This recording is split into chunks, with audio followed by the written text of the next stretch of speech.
Broadway ਤੁਹਾਡੇ ਵਿਦੇਸ਼ ਜਾਣ ਦੇ ਸੁਪਨਿਆਂ ਨੂੰ ਦੇਵੇਗਾ ਹਕੀਕਤ ਦੀ ਉਡਾਨ। सो ऑस्ट्रेलिया लगातार बच्चे जाने की कोशिश कर रहे हैं, बहुत से बच्चे लगातार अप्लाई कर रहे हैं। बट इसके बीच में मैं ये भी बता दूं कि अगर आप लेवल 1 यूनिवर्सिटीज में जाना चाहते हैं या अच्छी वाली लेवल 2 यूनिवर्सिटीज में जाना चाहते हैं तो भाई जीटी के कंप्लीट प्रोसेस को फॉलो करना ही पड़ेगा, कॉलेजेस के अंदर भी करना पड़ेगा। तो इस जीटी, जिसको नई टर्म में जीएस भी कहा जाता है, अब इसके लिए क्या क्या रिक्वायरमेंट्स हैं जो आपको पूरी करनी है। तो जीएस या जीटी के कौन से डॉक्यूमेंट्स आपके पास होने चाहिए, उसे लेके मैं आज आपको एक चेकलिस्ट देने वाला हूं। स्क्रीन पे मैं शो कर दूंगा, आप स्क्रीनशॉट ले लेना।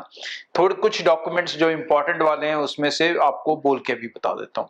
तो मेजरली दो तरह के डॉक्यूमेंट्स यहाँ पर रिक्वायर्ड हैं, दो कैटेगरीज में हम उन्हें बांट सकते हैं। एक है आपके फंड्स और दूसरी है आपकी इनकम। तो जब हम फंड्स की बात करेंगे तो फंड्स कितने चाहिए? 1 साल की fees plus 1 year living cost plus your insurance.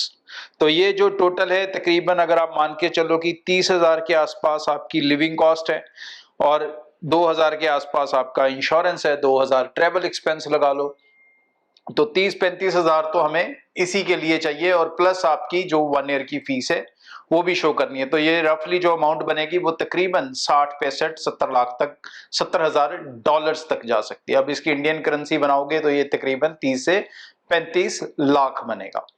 तो प्रेजेंट सिनारियो के अंदर इसमें 60% पैसे आपके पेरेंट्स के हो सकते हैं और 40% आपकी स्पॉन्सरशिप हो सकती है किसी भी रिलेटिव से। ठीक है, फर्स्ट ब्लड रिलेटिव, लाइक अगर हम बात करें तो चाचा, ताया, दादा, दादी, नाना, नानी, मामा, इन सब के जो आपके फर्स्ट स्टेज के रिलेटिव्स हैं आपके पेरेंट्स के, उनके कजन वगैरह का दूर तक नहीं चलेगा ये सिस्टम। तो ये आपको फंड्स को शो कर सकते हैं मिलकर आपके पेरेंट्स के साथ। तो जितने फंड्स आप उनसे देखोगे उतनी ही प्रोपोर्शनेट इनकम भी उनकी होनी चाहिए। तो इनकम के भी डॉक्यूमेंट्स उनके पास होने चाहिए, तभी उनके फंड शो हो सकते हैं। अगर उनके इनकम के प्रूफ नहीं है तो नहीं हो सकते। मान लो किसी के पास कोई आईटीआर ही नहीं है, कोई इनकम का सोर्स ही नहीं है, डॉक्यूमेंट्स नहीं है, तो लेकिन उसके पास फंड्स हैं, तो उस तरह से आप फंड्स यूज नहीं कर पाओगे।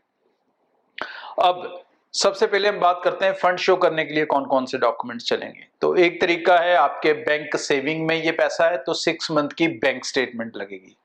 और अगर ये पैसा नया है तो उसमें सोर्स ऑफ फंड्स दिखाना पड़ेगा, मतलब ये पैसे कहां से आए हैं।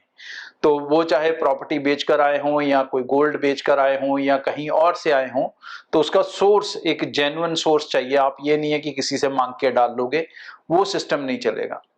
दूसरी चीज, आपकी अगर एफडी है तो यस, एफडी एक्सेप्टेबल है, फिक्स डिपॉजिट आप दिखा सकते हो, लेकिन फिक्स डिपॉजिट की जो मेच्योरिटी डेट है वो आपके कोर्स के बीच बीच की होनी चाहिए। ये ना हो कि आपका कोर्स पहले खत्म हो रहा है और जो आपकी फिक्स डिपॉजिट है वो कोर्स के बाद मेच्योर हो रही है। तो बहुत सारे केसेस में ऐसे भी होता है, कई बार लोग 5-5, 6-6 साल की एफडी बना देते हैं। तो वो देखना पड़ेगा कि उसकी डेट ऑफ मेच्योरिटी क्या है, उसके हिसाब से।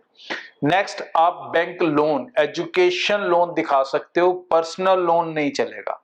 एजुकेशनल लोन चल सकता है। अगर आप एजुकेशन लोन के डॉक्यूमेंट्स दिखाते हो, बैंक से अप्रूवल दिखाते हो, तो yes, that is acceptable as a genuine funds. उसके बाद आ जाती है बात इनकम की। तो इनकम के कौन कौन से डॉक्यूमेंट चलेंगे? तो एक स्टेज ये है कि आपके जो पेरेंट्स हैं वो बिजनेस करते हैं या वो जॉब्स करते हैं।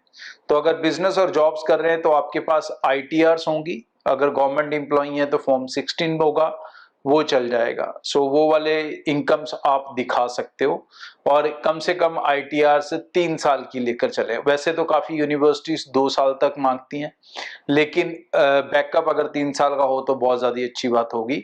फिर आप हर यूनिवर्सिटी में अपनी एप्लीकेशन को आराम से चला सकोगे।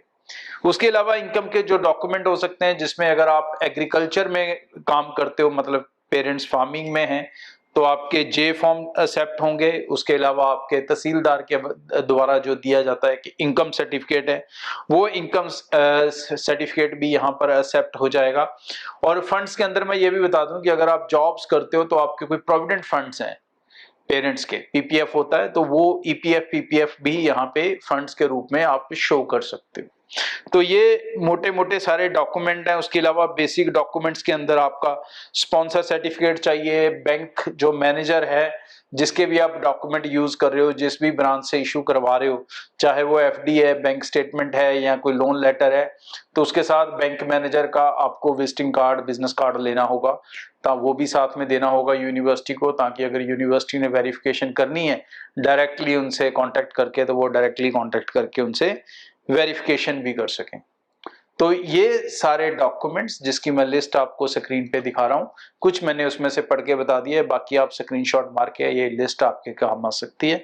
लेकिन इन सब डॉक्यूमेंट्स के ऊपर आपको बहुत अच्छे से मेहनत करनी होगी। और उसके अलावा जिन बच्चों के गैप्स हैं, अब अगर हम आ जाएं मास्टर्स वाले स्टूडेंट खास करके होंगे जिनके गैप होंगे, तो गैप के अंदर भाई आपको प्रॉपर उस गैप का justification, experience certificate, salary statements, ठीक है नहीं, ये सारे डॉक्यूमेंट्स आपको दिखाने होंगे। सैलरी अकाउंट में दिखनी चाहिए, प्रॉपर फ्लो में दिखनी चाहिए। तकरीबन 3 से 6 महीने की स्टेटमेंट की रिक्वायरमेंट आपको यहाँ पे हो सकती है। तो ये सब चीजें आपकी तरफ से रिक्वायर्ड होंगी अगर आप जीटी को इजीली और जल्दी से जल्दी क्लियर करना चाहते हैं। जितनी जल्दी ये आप डॉक्यूमेंट्स बिल्कुल साथ के साथ कलेक्ट करने शुरू कर लोगे, उतना इजी रहेगा। जैसे ही आपकी यूनिवर्सिटी फाइनल होती है, कोर्स फाइनल होता है, तो मोस्ट लाइकली जो कंसल्टेंट है, चाहे वो ब्रॉडवे चाहे कोई और है, अगर अच्छा कंसल्टेंट है तो वो आपको इमीडिएटली बता देगा कि हर यूनिवर्सिटी की क्या क्या रिक्वायरमेंट्स हैं, कैसे कैसे डॉक्यूमेंट्स आपके पर्टिकुलर प्रोफाइल के हिसाब से उनको चाहिए होंगे। तो जितनी जल्दी अपनी एप्लीकेशंस लगाएंगे, जितना टाइम से लगाएंगे, उतना ज्यादा सेफ रहेंगे। बहुत से कॉलेजेस, यूनिवर्सिटीज के अंदर तो बिल्कुल भी जीटी को लेके रिलैक्सेशन मिलना मुश्किल है, लेकिन लेवल 1 लेवल 2 कॉलेजेस के अंदर आपको कई तरह के रिलैक्सेशंस इसमें जीटी में मिल सकते हैं। तो वो भी एक इजीनेस आपके लिए प्रोसेस में हो सकती है। जीटी को क्लियर करने का जो समय लगेगा जीएस को, तकरीबन 3 वीक तक, आप इसको 2 से 3 वीक मान के चलें, यूनिवर्सिटी इतना समय ले सकती है।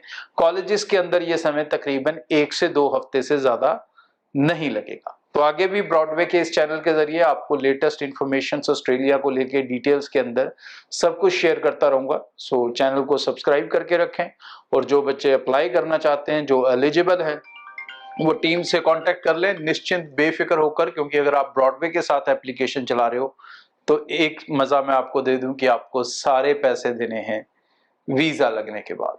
Thank you. ब्रॉडवे ਤੁਹਾਡੇ ਵਿਦੇਸ਼ ਜਾਣ ਦੇ ਸੁਪਨਿਆਂ ਨੂੰ ਦੇਵੇਗਾ ਹਕੀਕਤ ਦੀ ਉਡਾਨ।